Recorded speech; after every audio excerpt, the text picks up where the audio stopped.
When Israel was in Egypt's land, God's mighty word came by Moses' hand. Water will I turn to blood, and Pharaoh's time on earth is done. Way down in Egypt's land, when before Pharaoh you do stand, let your words not be vague. I will destroy with all my plagues. Let my people go. Let my people go. Frogs, gnats, and flies, God pours out wrath on high. Cattle, boils, and hail, God's children shall prevail. Way down in Egypt's land. Well, I had done some interviews with Charlie up until about a year and a half ago, when he no longer spoke with me because of my position on the Israeli campaign of mass murder and expulsion from Gaza. And I simply disagreed with him. I also felt very strongly from the very beginning that 7 October was allowed to happen. It was a deliberate event. I think that he changed his mind later on, but I never really reconnected with him at that point. But I thought he was a very nice person. I mean, I didn't see anything that I thought was necessarily criminal or evil or anything else. I mean, I think he was just a normal, average, decent, honorable person. I also know that he had $40 million in his organization's bank accounts. And a lot of that appears to have come from Israel supporters. And I've seen all of the communications back and forth about his own statements to people like, I guess, Tucker Carlson and others, expressing concern about the possibility that his donors would be angry with him because he was changing his views on what the Israelis were up to. He was isolated by Susie Wiles, the chief of staff. And who is Susie Wiles? Subsequent to my report at the Gray Zone citing a inside White House source, a Trump official, we learned that Susie Wiles had actually went to Israel to work for Benjamin Netanyahu on his 2020 re-election campaign. How crazy is that? America first, and your chief of staff literally worked for a foreign leader? What's going on here? I mean, that's what we're unmasking, is the biggest foreign influence infiltration operation in American history that is basically taking control of an administration that says it's America first and is taking us to a very dangerous place. The first thing I have to say, and really not even so much as somebody who cares about Palestine, has lived there and experienced and seen, but just as a human being, the way that we carry on this perverse inequality of the way we value life is just stunning, absolutely stunning. I grant you that, yes, any person's life is relevant and important, especially to family members, but an entire nation is enamored with the loss of one life, and yet these very same people are funding a genocide which is indisputable, which employs tactics such as the burying and burning of people alive, mass rape, detention, dehumanization on a multitude of levels, special weapons and grotesque injuries, amputations without anesthetics, and mass starvation to boot, in the same line as the Hunger Games. It is that disgusting. And I still can see right now the people of America happily funding this genocide, totally oblivious to the spiritual cost of such behavior, and going off to Walmart and shopping while the people in Gaza are literally starving. And I am in touch with my family, who I have known for almost 20 years now and have maintained contact with. So, yes, it is personal to me. But even if it wasn't something so personal to me, where is the humanity? And I know the blasphemy of them which say they are Jews, but are not, but are the synagogue of Satan, but are the synagogue of Satan, but are the synagogue of Satan. There are Ashkenazi Jews who are entirely European in their DNA. That's why you're not allowed to have a DNA test in Israel, because it will reveal that virtually none of them are Semitic, virtually none of them have any ancestral connection to the land. I was viciously assaulted by a manager in the BBC who had recently converted to Judaism. It's fine. I love all religions. But you can't say I've now converted to Judaism and therefore I have a right to go to the land of Palestine and live in the house of someone whose ancestors have been living in it for thousands of years. I think what's really being exposed here is how much the Zionists have infiltrated all of these institutions that were sold as right-wing culture war institutions like PragerU, Right. like Babylon Bee. All of these things are getting exposed as really being run by IDF veterans who are backed with Israeli money. I mean, Turning Points USA was backed with Zionist money, and that's part of why, theoretically, he was getting this kind of pushback. And I think, based on Max's reporting, based on what Candace said on her show last night. In May, Charlie was concerned about Israel and their influence on American politics and how they were pushing things that he felt were in conflict with his beliefs, free speech. Who, based on her conversations with Charlie Kirk, yeah, he was getting all this pressure. That's like you took the mafia's money, Right. and then you didn't do the job that they gave you the money for. You start speaking out of turn, and you know how these people are. You know, they made a whole movie kind of like examining the spiritual angst around assassination, Munich. Yeah. Right, where they were kind of examining that. So you're openly admitting that assassination is kind of built into the Zionist project. Could Israel have been involved in the assassination of Charlie Kirk? No, according to the ex-Mossad chief. Is Mossad responsible for the death of Charlie Kirk? Absolutely not. I mean, we have nothing to do with it. Mossad is not doing this kind of stuff. We're not involved in political assassinations. We never were. Never involved in any assassination. Well, what the hell is this? List of Israeli assassinations dating back to the 1950s. And wow. Okay. As you can see here, the rap sheet is extremely long. Still going. Wow. So then you have to ask yourself, why would they lie about something that could be so easily fact-checked? Okay, over the past week, Netanyahu has posted not once, not twice, not thrice, but 4 times, A, denying that Israel had anything to do with the death of Charlie Kirk, and B, about how much Charlie Kirk loved Israel and how much Israel loved Charlie. So how could people possibly think they were involved? Joseph Goebbels, the Nazi propaganda minister, said that the bigger the lie, the faster it will spread. Well, somebody has fabricated a monstrous big lie that Israel had something to do with Charlie Kirk's horrific murder. This is insane. It is false. It is outrageous. Charlie Kirk was a giant, a once-in-a-century talent who defended freedom, defended America, defended our common Judeo-Christian civilization. Charlie loved Israel. Anybody buy that? And also, I just want to point out, and this is according to FBI data, the vast majority of homicides are perpetrated by intimate partners, family, and people known to the victim. In this case, maybe a former lover who has now perhaps betrayed them. Was there a stand down order? 6 hours? I don't believe it. Israel's the size of New Jersey. When I took a helicopter ride from Jerusalem to the Gaza border, it's 45 minutes. Wow. 6 hours. They're live streaming the killing of Jews. Did somebody in the government say stand down? That is a legitimate, non-conspiracy question.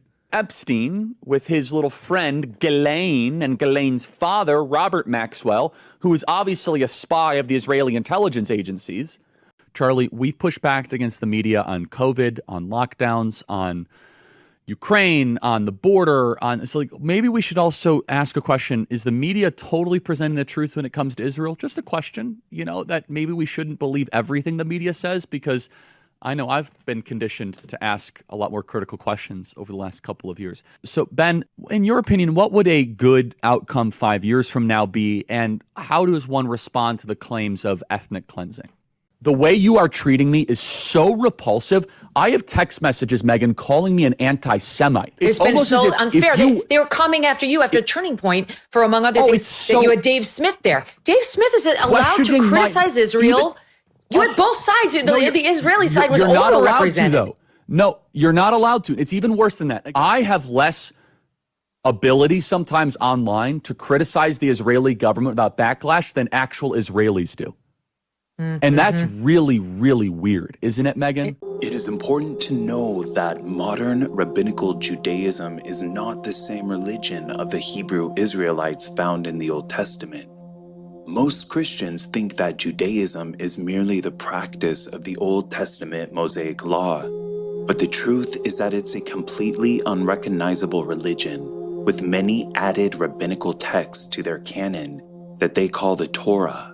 Most Christians think that the term Torah means the first 5 books of Moses, but in rabbinical Judaism, the term Torah also includes the Babylonian Talmud as well as the writings of the Kabbalah, like the Zohar, which is Jewish Luciferianism. In the modern Hebrew language, the word Torah simply means instructions, which to the Jews includes the instructions of the rabbis found in the Talmud and Kabbalah. The Jewish Babylonian Talmud not only rejects Jesus as the Messiah, but has incredibly hateful things to say about the Lord and Savior. So blasphemous that it grieves my soul to even speak this out loud, but it's vital we learn the truth about rabbinical Judaism. Rabbi, what are those books behind you? Hi, my name is Rabbi Raps. I teach you what you should have learned in Hebrew school, and people always want to know, what are those books? And those are the Talmud. The most fascinating set of books, I believe, in the world. Over 15,000 pages, written over 500 years, quoting over 500 different rabbis, talking about all areas of Jewish life. This is the most misunderstood book. I get so much hate mail about things the Talmud says. Why don't we actually study the Talmud? Yes, let's study the Talmud. I first want to bring your attention to Yevamot 63a, where we read, "And Rabbi Elazar said, 'What is the meaning of that which is written? This is now bone of my bones and flesh of my flesh.'" Genesis 2:23. This teaches that Adam had intercourse with each animal and beast. Adam had intercourse with each animal and beast in his search for his mate, and his mind was not at ease, in accordance with the verse, "And for Adam there was not found a helpmate for him," Genesis 2:20, until he had intercourse with Eve. The Talmud contains dialogue of high-profile rabbis who banter back and forth about legalistic details regarding the most vile sexual acts. Disturbingly, there's endless dialogue about bestiality, where the rabbis nitpick on details about whether or not to also kill the animals who have been raped by Jews, or if they are also guilty of seduction. But it gets even more satanic than that. As you read through the Talmud, you learn that rabbis cling to the age of 3-year-old little girls as a special number. Let's scroll to Ketubot 11b, where we read, "Rava said that this is what the Mishnah is saying. An adult man who has engaged in intercourse with a minor girl less than 3 years old has done nothing, as intercourse with a girl less than 3 years old is tantamount to poking a finger into the eye. In the case of an eye, after a tear falls from it, another tear forms to replace it. Similarly, the ruptured hymen of the girl younger than 3 is restored." To further validate this teaching, we read in Yevamot 57b. We too learn in the following Bereta that there is no legal significance to an act of intercourse with a girl less than 3 years old. And then it goes on to say that a girl 3 years and 1 day old can be betrothed via sexual intercourse.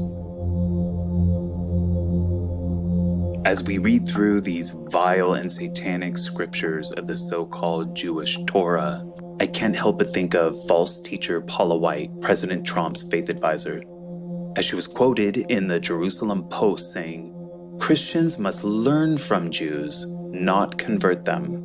The article goes on to say that Paula is now studying Torah with Orthodox Jews in Israel.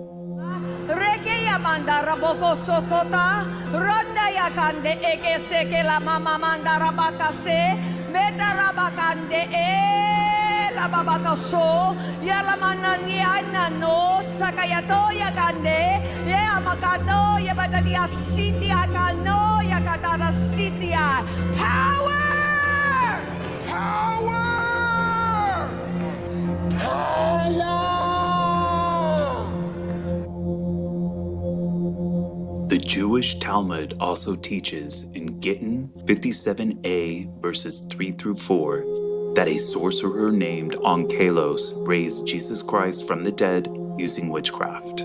And Jesus even tells Onkelos himself that he is in hell boiling in hot feces. Onkelos then went and raised Jesus the Nazarene from the grave through necromancy. Onkelos said to him, "Who is most important in that world where you are now?"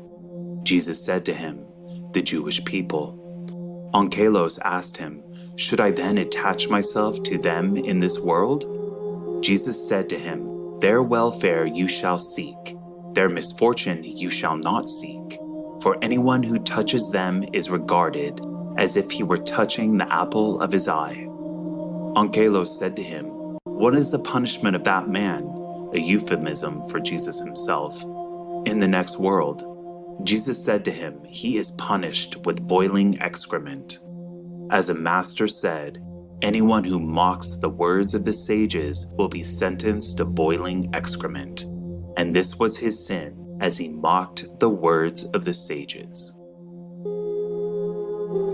The Jewish scriptures tell us that they believe Jesus Christ, God in the flesh, is actually in hell boiling in poop and can be summoned through witchcraft by such necromancers named Onkelos.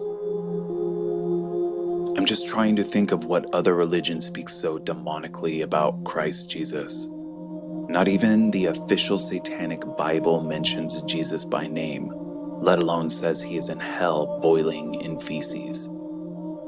If Christians would only read their Bibles. As a Christian, those who bless Israel will be blessed, and those who curse Israel will be cursed. So you're quoting a Bible phrase. You don't have context for it, and you don't know where in the Bible it is, but that's like your theology? I'm confused. But hold on, define Israel. This is important. So is that the current borders, the current leadership? He's talking about the political entity called Israel? He's talking about the nation of Israel. Is the nation They're the descendants God's of referring Abraham. to in Genesis, is that the same as the country run by Benjamin Netanyahu right now? Yes, it is. All right, Pastor Finnings, I hope that you were able to hear what Ted Cruz said. What do you have to say? Well, first of all, Tucker had a good statement in there saying, how do you define Israel? And I think that's very important. If you look at the passage in Genesis 12, it says, "I will make of thee a great nation, and I will bless thee and make thy name great, and thou shalt be a blessing. And I will bless them that curse thee, and curse him that curseth thee, and in thee shall all the families of the earth be blessed." It has to be said here that the word Israel doesn't even exist. It has to be noted here that he's not talking about the modern political state of Israel at all. This is not what we should be as America. We should be pro-life, pro-peace. Yeah. And I really appreciate that. And that's starting to open up I think in the space for future debate. that will be the primary way people look at it, just the way a lot of people opposed the Vietnam War in the late 60s, but it was, you would get attacked. And I think now people realize that was the correct response. And I think in the future people will realize the correct response is this is not October 7th was awful. Absolutely. Obviously. Terrible attack.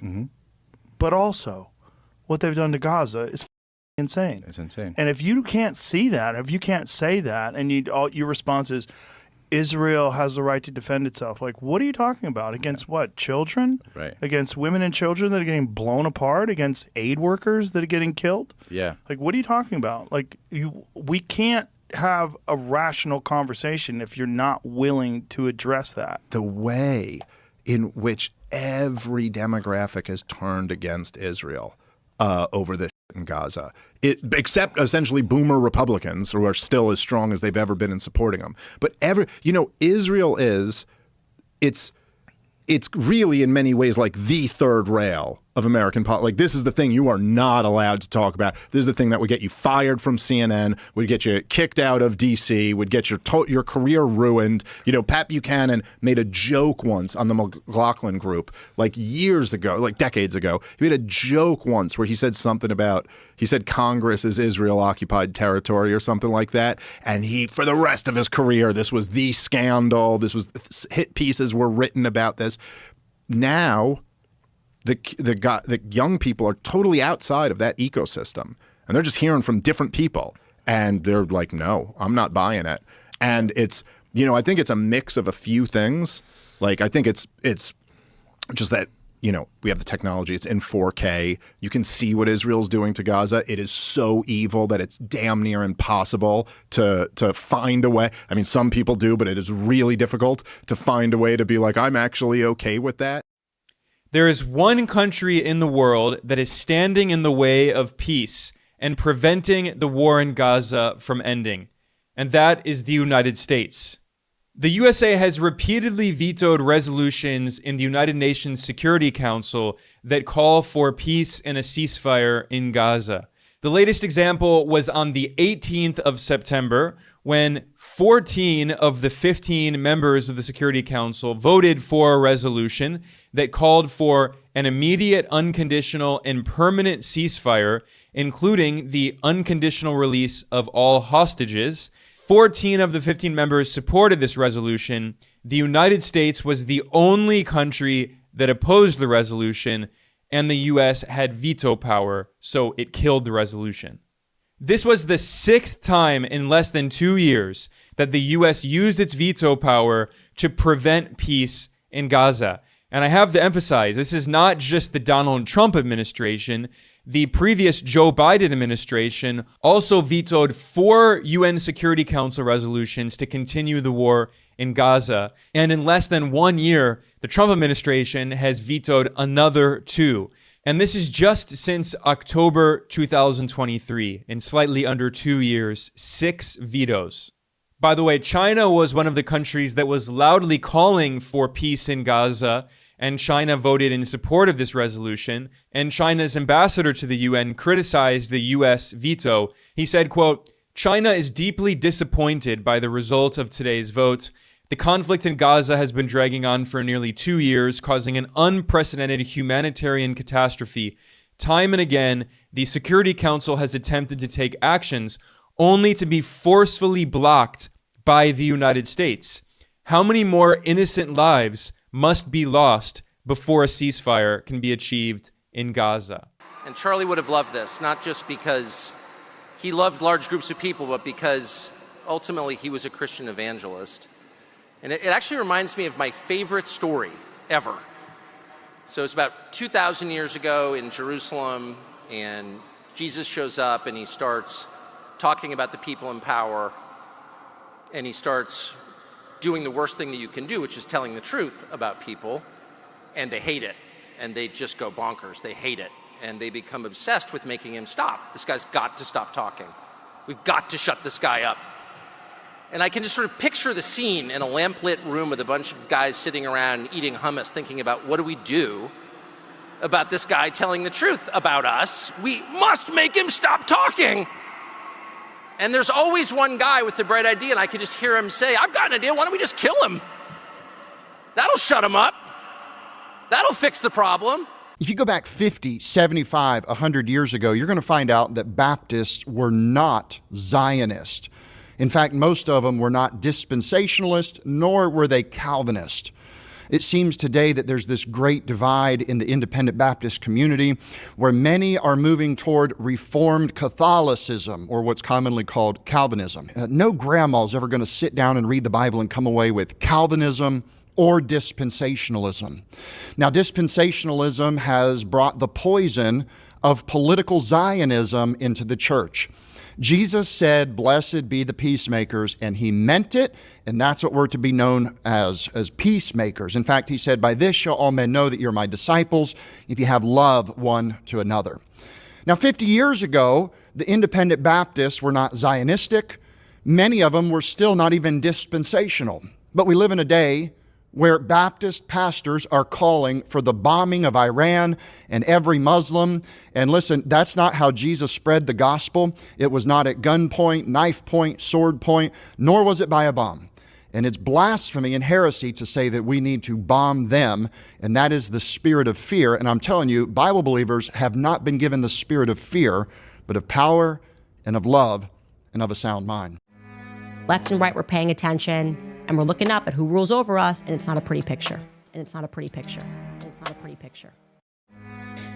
I mean, I'm telling you guys, I've been through a lot of media attacks. I have. You name it, I've been through it. This is another level. Okay, this is like, it's like, there's a thirst there that I've never seen. They are all parroting the same talking points. They're clearly collaborating. I can tell you it's a Zionist attack. I've lived through enough of them. This is what they're like. And they all kind of say the same thing, slightly different. And the idea is to pile up and hope. And if people keep seeing the same thing, they'll just believe it's true.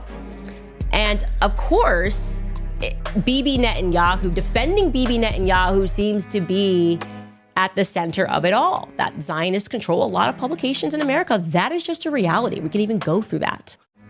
When I show you what I'm about to show you, your mind will be blown. You're going to be blindsided. Every single Israeli prime minister has a fake name. Did you know that? I was just talking about Ben Gurion. Do you know what his original name is? It's Gruen. Gruen. He changed it to make it sound more Jewish and sound more Middle Eastern. Do you know what Netanyahu's real name is? It's not Netanyahu, it's Milkovsky. This story begins in October 1949, 1 year after Israel's formation. This is when Netanyahu was born, the second child of a historian. His paternal grandfather was a rabbi and a Zionist writer. His name was Nathan Milikowski. Later in life, he Hebraized his surname from Milikowski to Netanyahu, a name which means God has given. This is Yair Netanyahu's DNA test that has been leaked. You can see right there his Y DNA is RM198. Descendants of RM198 come from Poland, Russia, Germany, and other European countries. Does this look Semitic to you? Does this look Middle Eastern? Maybe you will ask, who is Mr. Milikowski? I did ask, and you told me, but I didn't know before. He is Benjamin Netanyahu. This is the real name. Prime Minister or President of Israel. The colonial settler state of Israel. I swear to God, go and look it up. You'll find Milkovsky. That's his real name. These are, remember what Israelis are. Israelis are European Jews. They don't come from Palestine. But they want you to make you believe. They want to make believe and make you believe that they come from this area, that they are indigenous to the land, that they're so Jewish, right? Even though they have no connection. So they change their names. And we can see what you're doing. We do know you are a cold-blooded murderer. Looking at what's happening in Gaza, there's no question about that. How many kids have been murdered, okay? And you're, again, saying too much. I don't know why you don't seem to be able to get through a speech without lying or implying a lie. How would you like to meet, if you were able to, if you had the opportunity, one of the founding fathers, one of the children, great-grandfathers, let's say you had a friend whose great-grandfather was one of the original signers of the Declaration of Independence of this country, for example. But my next guess, his grandfather was one of the original signers of the Declaration of Independence for the State of Israel, and his father was a general for the Israeli army. When you maintain such a brutal oppression and a brutal occupation against another nation, when you take away people's land and you destroy their homes, when you incarcerate their fathers and quite often their mothers, when you shoot their brothers and sisters in the schoolyards, this is what we get. This is the price that you pay as a society that maintains such a brutal oppression and occupation against another people. There's a price to be paid, and this is the price that we pay, and therefore they both felt they both held the Israeli government responsible, because the Israeli government is responsible for the reality that exists there. Now, someone just said that's an anti-Semitic statement you just made. Somebody's pointing the finger and say this guy's anti-Semitic. What do you have to say about that? Well, I'm Jewish, so being anti-Semitic is nonsense. Number one. Number two, being anti-Semitic means being racist against Jews. I'm not racist against Jews.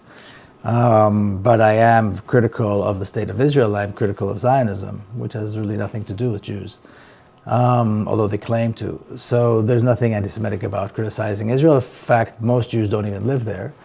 Most Jews never accepted Zionism, so I don't think that has anything to do with it. And it's a claim that's being thrown out when there's nothing else to say. When the other side, the pro-Israeli side, the side that supports the violence in Palestine, has nothing to say, they say anti-Semitic. Well, so they say anti-Semitic. This is a human thing. You know, when you see children who are just being killed, right, and indiscriminately, and then people will make arguments like, "Look, we're the ones being terrorized. You know that we have to defend ourselves, right? This land, we came there, and now they're trying to force us into the ocean." So, what do you say when you hear things like this? Well, it's a complete distortion of the history and a complete distortion of reality.